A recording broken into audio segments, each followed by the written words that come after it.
Hello dear aspirants, આપ સર્વેનું અમારી YouTube channel game changing સાયકોલોજીમાં હાર્દિક સ્વાગત છે.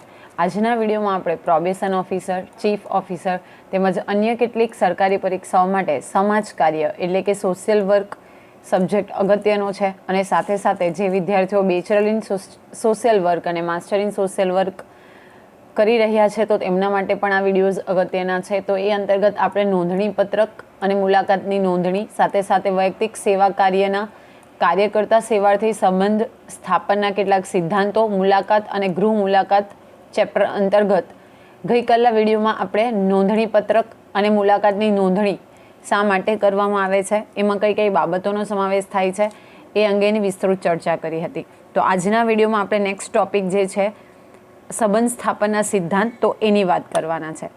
તો એ પહેલાં સૌપ્રથમ એક ક્વેશ્ચન જે છે એ અગત્યનો છે. નોંધણી એટલે કે રજિસ્ટ્રેશન એટલે શું? What is intake? Okay, question અગત્યનો છે. તો આ એક પ્રકારની વહીવટી પદ્ધતિ છે, એક પ્રકારની પદ્ધતિ છે, મેથડ છે, જેના દ્વારા સામાજિક સંસ્થાઓ કોઈ પણ સેવાર્થીનો સ્વીકાર કરે છે. કોઈ પણ જગ્યાએ જ્યારે તમે જતા હો તો ત્યારે રજિસ્ટરમાં તમારે એન્ટ્રી કરવી પડે છે. તો અહીંયા પણ જે કોઈ સામાજિક સંસ્થાઓ છે તો એ શું કરશે? એની પોતાનું જે મેન્ટેનન્સ નોંધણી કરશે, રજિસ્ટ્રેશન કરશે. આ વૈયક્તિક સેવા કાર્ય પદ્ધતિનું અંગ નથી. આ પ્રક્રિયા એક અથવા બે મુલાકાતોમાં પૂર્ણ કરવામાં આવે છે. જો આ કોઈક અંગ નથી, પરંતુ આ જે પ્રક્રિયા છે રજિસ્ટ્રેશન એ એક અથવા તો બે મુલાકાતમાં પૂર્ણ કરવામાં આવે છે. આ મુલાકાત પછી એ નક્કી કરવામાં આવે છે કે અમુક સેવાર્થીને વર્તમાન સંસ્થા યોગ્ય મદદ માટે યોગ્ય સેવા આપશે કે તેણે બીજી સંસ્થામાં જવું જોઈએ. ઓકે, પહેલાં નોંધણી કરવામાં આવે છે, પછી જે તે સંસ્થા ડિસાઇડ કરશે કે જે નોંધણી થઈ છે એ અકોર્ડિંગ આપણી સંસ્થામાં સેવાઓ પૂરી પાડવામાં આવે છે કે કેમ, યોગ્ય સાધનો છે કે કેમ. તો મદદ કરી શકતી હોય તો હા, અને જો મદદ નથી કરી શકતી તો તેણે બીજી સંસ્થામાં જવું જોઈએ અથવા તો કઈ સંસ્થામાં જવું જોઈએ, તો એ અંગેની માહિતી જે છે એ આ રેકોર્ડમાં મેન્ટેન થાય છે. એક અથવા બે મુલાકાતોને આધારે કાર્યકર્તા સેવાર્થીની સમસ્યાના બધા જ પાસાઓથી વાકેફ થાય છે. જ્યારે એક અથવા તો બે વખત મુલાકાત કરવામાં આવે છે તો સમસ્યાના જે બધા પાસા છે 360 ડાયમેન્શનથી વાકેફ થાય છે, એટલે કે આ વસ્તુની નોંધ મળે છે, માહિતી મળે છે, જેના પરિણામે સૂક્ષ્મ રૂપથી કાર્યકર સેવાર્થીને સંસ્થા દ્વારા મળનારી સેવાની પ્રાપ્તિની યોગ્યતા ચકાસી શકે છે. એકદમ બારીકાઈથી ચેક કરવામાં આવે છે, ઓકે, કે સંસ્થા દ્વારા સેવા મળશે કે કેમ, અથવા એને બીજી સંસ્થામાં જવું પડશે કે કેમ. તો એને આપણે નોંધણી અથવા તો રજિસ્ટ્રેશન તરીકે ઓળખીએ છીએ. હવે જે આપણો પહેલો સિદ્ધાંત છે વૈયક્તિક સમાજ કાર્યના કાર્યકર્તા સેવાથી સંબંધ સ્થાપનના સિદ્ધાંત, તો principles of social case work. Okay, તો કયા કયા સિદ્ધાંતો છે તો એની આપણે ચર્ચા કરીએ અને શા માટે આ સિદ્ધાંતો જે છે એ અગત્યના છે. તો સામાજિક વૈયક્તિક સેવા કાર્ય એક કળા છે. જો તમને અહીંથી પણ પ્રશ્ન પૂછાઈ શકે કે શું છે, એક પદ્ધતિ છે, કળા છે, વૈજ્ઞાનિક સંશોધન પદ્ધતિ છે, તો એક કળા છે, આર્ટ છે, જેના વડે કોઈ પણ વ્યક્તિને એવી રીતે મદદ કરી શકાય કે તે પોતાની સમસ્યાઓને ઉકેલવામાં તથા જરૂરિયાતોને પૂર્ણ કરવામાં આત્મનિર્ભર બની જાય અને સમાજમાં પોતાનું યોગ્ય સ્થાન ઊભું કરી શકે તથા પુનઃ પ્રાપ્તિ કરવામાં સફળ બને. કેવી રીતે સમસ્યાઓનો ઉકેલ કરવામાં આવે? તો ફર્સ્ટ, તો જરૂરિયાતોને પૂર્ણ કરવામાં આવે. સેકન્ડ, એને આત્મનિર્ભર બનાવવામાં આવે. થર્ડ, એને કારણે સમાજમાં એનું યોગ્ય સ્થાન એ વ્યક્તિ ઊભો કરી શકે, આત્મવિશ્વાસ બિલ્ડ કરી શકાય, એટલે કે સેલ્ફ કોન્ફિડન્સને બિલ્ડ કરી શકાય. આ કળા પણ વૈજ્ઞાનિકતા ઉપર આધારિત છે. કળા સંપાદનમાં માનવ વ્યવહાર એટલે કે જે હ્યુમન બિહેવિયર છે એ, સામાજિક સમસ્યાઓનું જ્ઞાન, સંચારના નિયમો, પદ્ધતિઓનું જ્ઞાન વગેરેનો સમાવેશ થાય છે. તો આ એક વૈજ્ઞાનિક ઢબે અનુસરણ કરવામાં આવતી પદ્ધતિ છે, જેમાં માનવનો વ્યવહાર એટલે કે બિહેવિયર, જે તે સોશિયલ પ્રોબ્લેમ્સ છે અંગેનું નોલેજ, ઓકે, એના નિયમો એટલે કે રૂલ્સ, એની પદ્ધતિઓ, મેથડ્સ વગેરેનું જ્ઞાન એનો સમાવેશ થાય છે. ભૌતિક વિજ્ઞાનોની જેમ દરેક વ્યક્તિ હુબહુ એટલે કે એક્ઝેક્ટલી એક જ રીતના કાર્યો ન કરી શકે. વૈજ્ઞાનિક આધારમાં પણ વ્યક્તિગત અંતરનો સમાવેશ થતો હોય છે. જો કોઈ પણ વ્યક્તિ હોય એ બીજી વ્યક્તિની કમ્પેરિઝનમાં સેમ ટુ સેમ એવું કાર્ય નથી કરી શકતું. એમાં પણ આપણને શું જોવા મળે છે? વેરિએશન જોવા મળે છે, અંતર જોવા મળે છે. કારણ કે પ્રત્યેક કાર્યકર્તાની પણ વૈજ્ઞાનિકતાને અપનાવવાની પોતાની ક્ષમતા હોય છે. કોઈ એક મેથડ હોય, બરાબર. ફોર એક્ઝામ્પલ, કોઈ ટીચર છે જે એક લેસન એક્સપ્લેન કરે છે, તો આ લેસનને અન્ડરસ્ટેન્ડિંગ કરવાનું લેવલ છે બધા વિદ્યાર્થીઓનું અલગ અલગ હોય છે.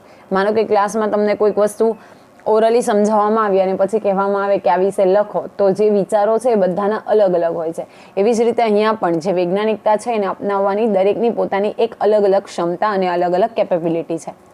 વૈયક્તિક સેવા કાર્યની વૈજ્ઞાનિકતા સામાજિકતા, માનવ વ્યવહાર, સેવા કાર્યના સિદ્ધાંતો, મૂલ્યો, માન્યતાઓ, કાર્ય પદ્ધતિઓ વગેરે ઉપર આધાર રાખે છે. જો અગત્યનું છે કે વૈયક્તિક સેવા કાર્ય કઈ કઈ વસ્તુ ઉપર આધાર રાખે છે, તો વૈજ્ઞાનિકતા, સામાજિકતા, માનવ વ્યવહાર, સેવા કાર્યના સિદ્ધાંતો, મૂલ્યો, માન્યતાઓ અને કાર્ય પદ્ધતિ ઉપર તે આધાર રાખે છે. મદદ કરવાના કાર્યોમાં સિદ્ધાંતો ઘણા ઉપયોગી છે. જ્યારે મદદ કરવાની વાત આવે છે, એટલે કે સેવાર્થી અને કાર્યકર્તા, તો એ માટે આ સિદ્ધાંતો જે છે, કાર્યકર્તાને સેવાથી સંબંધ સંસ્થાપનના સિદ્ધાંતો એ ખૂબ જ અગત્યના છે. સિદ્ધાંત એક સ્વયં સિદ્ધ કથન છે જે આપણા વ્યાવસાયિક સહાયતા કાર્યને દિશા નિર્દેશ આપે છે. જુઓ, આ શું છે? એક સિદ્ધ કથન છે. ઓકે, બની બનાવેલું નથી, એ સિદ્ધ કરેલું છે, એટલે કે અપ્રૂવ્ડ થયેલું છે. તે આપણી કાર્ય પદ્ધતિને એવી રીતે પ્રભાવિત કરે છે કે આપણું કાર્ય સમાજ કાર્યના વર્તુળમાં રહીને પૂર્ણ કરી શકાય. જે દાયરો છે, ઓકે, જે એરિયા છે, તો એ એરિયામાં જ રહીને આપણે આપણું કાર્ય પૂર્ણ કરી શકીએ એ માટેનું યોગ્ય માહિતી અને યોગ્ય જે દિશા નિર્દેશ કરે છે એ કોણ કરે છે? તો આ જે સિદ્ધાંતો છે એ કરે છે. ઓકે, સિદ્ધાંતો અનુભવને આધારે તારવેલ શાશ્વત સત્યો છે. જો અનુભવ એક્સપિરિયન્સને આધારે તારવેલા, એટલે કે આપણે સમય જતાં જેમાંથી તારવેલા સત્ય છે, એટલે કે ટ્રુથ છે. ઓકે, સમય જતાં એનું ઘણું પ્રતિપાદન કરવામાં આવે છે અને એના આધારે જે કન્ક્લુઝન આવે તો એક પ્રકારનું ટ્રુથ છે.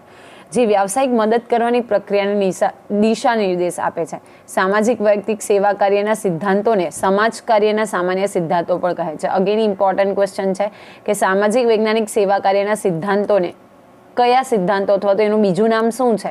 તો સમાજ કાર્યના સામાન્ય સિદ્ધાંતો પણ કહેવામાં આવે છે.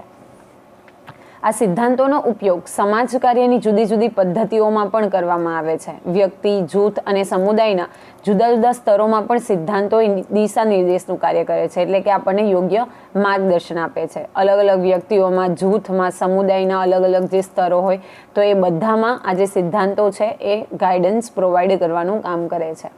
કાર્યકર્તા માટે માનવ સંબંધોની પ્રકૃતિ વિશેનું જ્ઞાન હોવું જરૂરી છે, જેના દ્વારા વ્યક્તિઓ સાથે સંબંધ સ્થાપિત થાય છે. સંબંધોની ઘનિષ્ઠતા કેટલાક સિદ્ધાંતો ઉપર આધારિત છે. જો કોઈ પણ આપણે અગાઉના વિડીયોમાં પણ ચર્ચા કરી હતી કે જ્યારે સેવાર્થી આવે છે કાર્યકર્તા પાસે, તો એક પ્રકારનો જે બોન્ડ છે એ ક્રિએટ થવો જોઈએ, તો જ જે સામેની વ્યક્તિ છે, એટલે કે સેવાર્થી છે, એના જે પ્રોબ્લેમ છે નિખાલસપણે વ્યક્ત કરી શકે. તો સૌપ્રથમ જે આપણો સિદ્ધાંત છે જે એ છે વૈયક્તિકરણનો સિદ્ધાંત, ધ પ્રિન્સિપલ ઓફ ઇન્ડિવિજ્યુઅલાઇઝેશન. તો અગત્યનો છે વૈયક્તિકરણનો સિદ્ધાંત, ધ પ્રિન્સિપલ ઓફ ઇન્ડિવિજ્યુઅલાઇઝેશન. તો આ સિદ્ધાંત દરેક વ્યક્તિની વિશિષ્ટ બાબતોને સમજવા ઉપર ભાર આપે છે. આ ખૂબ જ પાયાનો સિદ્ધાંત છે. જો પાયાનો સિદ્ધાંત છે અને દરેક વ્યક્તિની વિશિષ્ટ બાબતોને, કારણ કે દરેક વ્યક્તિમાં અલગ અલગ ગુણો હોય છે, અલગ અલગ એની કેપેબિલિટી હોય છે, તો દરેકની જે વિશિષ્ટ બાબતો છે તો એને સમજવા ઉપર ભાર આપે છે.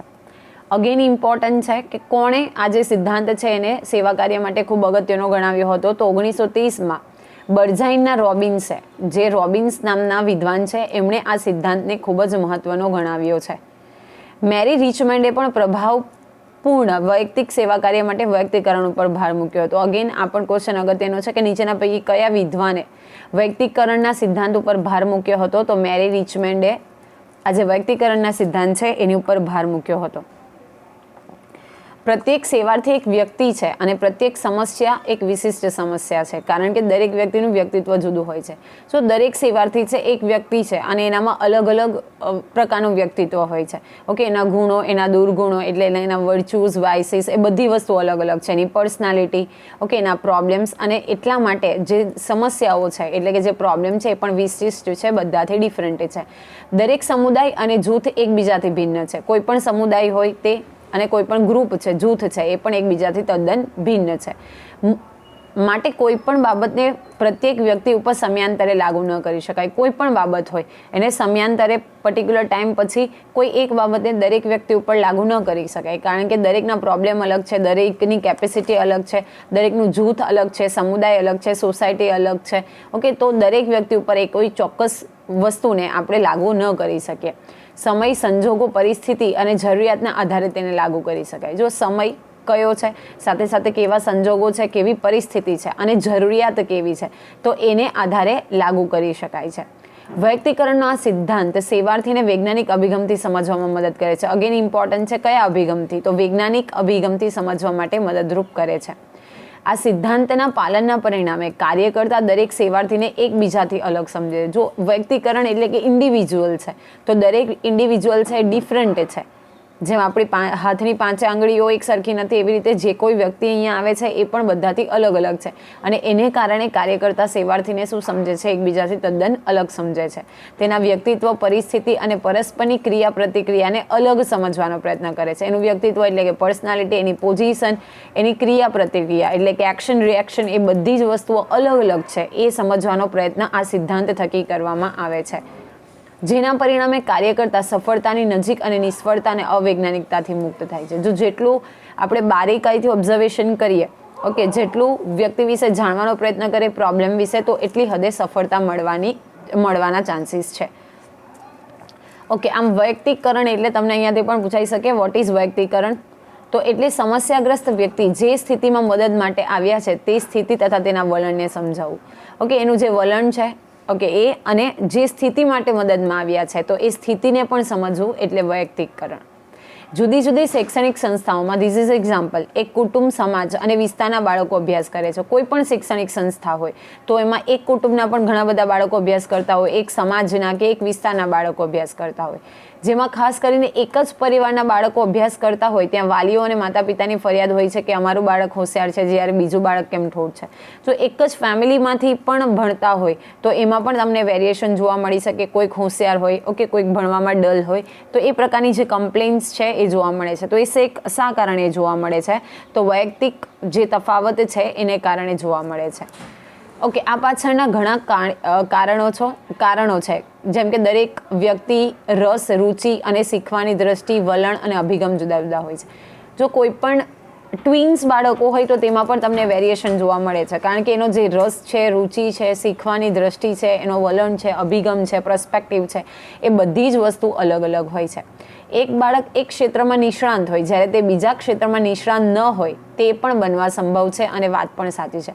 જો કોઈક વ્યક્તિ, જે કોઈક બાળક છે એ ભણવામાં હોશિયાર હોય તો એ રમતગમતમાં પાછળ હોય, કોઈક રમતગમતમાં આગળ છે તો એ ભણવામાં પાછળ છે, કોઈ ડાન્સ સારો કરી શકે છે તો કોઈ ચિત્રકામમાં એટલે કે ચિત્રકળામાં નિપુણ છે. તો દરેક વ્યક્તિ એ બધા જ ક્ષેત્રમાં નિપુણ હોય એવું શક્ય નથી.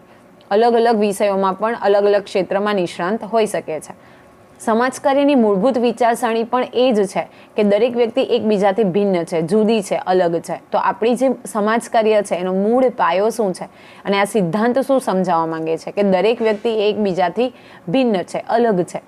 જ્યારે સમાજ કાર્યકર સેવાર્થીનું વ્યક્તિકરણ કરે છે ત્યારે તેમાં અનોખાપણાને માન આપે છે, એટલે કે રિસ્પેક્ટ આપે છે. જ્યારે પણ સામાજિક કાર્યકર છે એ સેવાર્થીને જાણવાનો પ્રયત્ન કરે છે ત્યારે એમાં જે રહેલું અનોખાપણ છે, એટલે કે એમાં જે ડિફરન્સ છે, તો એને શું આપે છે, માન આપે છે, એને એક્સેપ્ટ કરે છે, એને સ્વીકાર કરે છે. અને એટલા જ માટે દરેક વ્યક્તિ અનન્ય છે એ બાબત પણ સ્વીકારવી પડે છે. દરેક વ્યક્તિ એકબીજાથી તદ્દન અલગ છે. ઓકે, જે પણ ક્રિએચર્સ છે, જે પણ વ્યક્તિઓ છે એકબીજાથી અલગ છે એ બાબતને પણ આપણે સ્વીકારવી પડે છે. વાલીઓ સાથેની સલાહ મસલત દરમિયાન વ્યક્તિના આ ભિન્નતા અથવા તો અનોખાપણાના સિદ્ધાંતને સમજવો પડે છે. તો કોઈ પણ વાલીઓ છે તો ઘરનું એક જ ફેમિલીના બાળકો પણ એક ભણવામાં હોશિયાર હોય, એક ડલ હોય, તો એ શા માટે, તો એમાં રહેલા અનોખાપણા અથવા તો ભિન્નતાને કારણે એ વસ્તુ આપણે જોઈ શકીએ છીએ. જો આ સમજાવટ આપવામાં ન આવે તો ક્યારેક વાલીઓ અને બાળક પ્રત્યે પૂર્વાગ્રહ બાંધી લે છે. જો ઘણી વખત એવું હોય છે કે પૂર્વાગ્રહ એટલે કે પ્રેજુડાઇઝ હોય કે મારું બાળક ભણવામાં ઠોઠ જ છે તો એ કંઈ નહીં કરી શકે. ઘણી વખત શિક્ષકો પણ એવા લેબલિંગ કરતા હોય છે. તો એક પ્રકારનો પૂર્વાગ્રહ બાંધી લેવાય છે. તો એટલા માટે આ સિદ્ધાંત અંતર્ગત સમજાવવું જરૂરી છે, જેથી કરીને બાળકો પ્રત્યે જે વાલીઓ છે એનો પૂર્વાગ્રહ ન બંધાઈ જાય. તેના પરિણામે તેના ઘડતર અને ઉછેરમાં ભેદભાવ રાખવામાં આવે. ક્યાંક બાળકની ઓછી આવડતને લઈને તેઓ બાળક સાથે મારપીટ કરે, ક્યારેક બાળકને અધવચ્ચેથી શાળામાં ઉઠાડી મજૂર કામે ધકેલી દેવામાં આવે છે. તો આ બધી વસ્તુઓ પણ જોવા મળે છે. ઓકે, જો ડાયમેન્શન્સ અથવા તો જે વિચારવાનું વલણ છે એ બદલવામાં ન આવે, એમને સમજાવવામાં ન આવે, તો ઘણી વખતે એ લોકો બાળકોને પનિશમેન્ટ કરી શકે અથવા તો શાળામાંથી અધવચ્ચેથી ભણવામાંથી ઉઠાડી લે, મજૂરી કામે મોકલી દે. તો આવી બધી વસ્તુઓ પણ બની શકે છે. ખાસ કરીને છોકરો કરતાં છોકરીઓમાં આ માન્યતા વધારે દ્રઢ થયેલી જોવા મળે છે, જેના પરિણામે છોકરીઓ શિક્ષણના અધિકારથી વંચિત રહે છે. અને જેન્ડર બાયસનેસ પણ હોય છે કે છોકરીઓ ભણી ન શકે અથવા તો એ છોકરાઓ જેટલું આગળ ન ભણી શકે, તો એને કારણે પણ આ વસ્તુ જે છે એમાંથી જે છોકરીઓ છે એ શિક્ષણના અધિકારથી વંચિત રહે છે. અશિક્ષિત અને ઓછા ભણેલા પરિવારમાં ભેદભાવયુક્ત વ્યવહારનું પ્રમાણ વિશેષ જોવા મળે છે. ઓકે, જ્યાં ઇલિટરસીનું પ્રમાણ વધારે છે અથવા તો જ્યાં શિક્ષણનું પ્રમાણ ઓછું છે ત્યાં આવી જાતિ આધારિત જે શિક્ષણ આપવાની વાત છે એમાં ભેદભાવ જોવા મળે છે. આમ વ્યક્તિકરણની પ્રક્રિયામાં સમસ્યાગ્રસ્ત વ્યક્તિ જે સ્થિતિમાં મદદ માટે આવ્યા છે એ સ્થિતિ તથા વલણને કાર્યકર્તાએ સમજવું જોઈએ. તો જે સ્થિતિ છે, જે પ્રમાણેની જરૂરિયાત છે, તો એ પ્રમાણે જે કાર્યકર્તા છે એણે સમજવું જોઈએ. વ્યક્તિની સમસ્યા તેના વ્યક્તિત્વના કારણે ઊભી થયેલી છે. શાળા સિવાય સમાજના જુદા જુદા પ્રશ્નોમાં પણ આ વ્યક્તિગત ભિન્નતા અને વ્યક્તિના અસ્તિત્વનો સ્વીકાર કરવો જરૂરી છે. આપણે હમણાં ચર્ચા કરી કે વ્યક્તિત્વનો સિદ્ધાંત, વ્યક્તિકરણનો સિદ્ધાંત જ એવું શીખવે છે કે દરેક વ્યક્તિ અલગ અલગ છે, દરેક વ્યક્તિમાં અલગ અલગ વસ્તુઓ છે. તો એને કારણે જે ભિન્નતા ઊભી થાય છે, ભલે વ્યક્તિગત ભિન્નતા હોય કે સામાજિક ભિન્નતા હોય, તો એને પણ આપણે સ્વીકાર કરવી જરૂરી છે. તો વૈયક્તિકતાનો સિદ્ધાંત છે એ બધા અનન્ય છે, બધામાં વેરિએશન જોવા મળે છે એવું શીખવે છે. ઓકે, આનાથી આજે આપણે પ્રિન્સિપલી ચર્ચા કરીએ એમાંથી ઘણા પ્રશ્નો અગાઉની પરીક્ષામાં પૂછાયેલા છે કે case work is the blank method of the social work. Option A primary method, option B secondary method, option C indirect method and option D is all of the above. આ જે કેસ વર્ક છે એ કેવી method છે, તો એ આવશે આપણી primary method. So here A is the correct answer. Okay, એ જે છે એ કરેક્ટ આન્સર છે. Number 2, in social case work interview is an important blank. જો સોશિયલ આપણે કેસ વર્કની વાત કરીએ તો ઇન્ટરવ્યુ એ શું છે? તો એક ટૂલ છે, method, techniques and all of the above. So here the answer is D. એક ટૂલ છે, એક સાધન છે, એક મેથડ, એક પદ્ધતિ છે અને એક ટેકનિક પણ છે. તો all of the above is the correct answer. Question number 3, which of the following are not the techniques of the social work.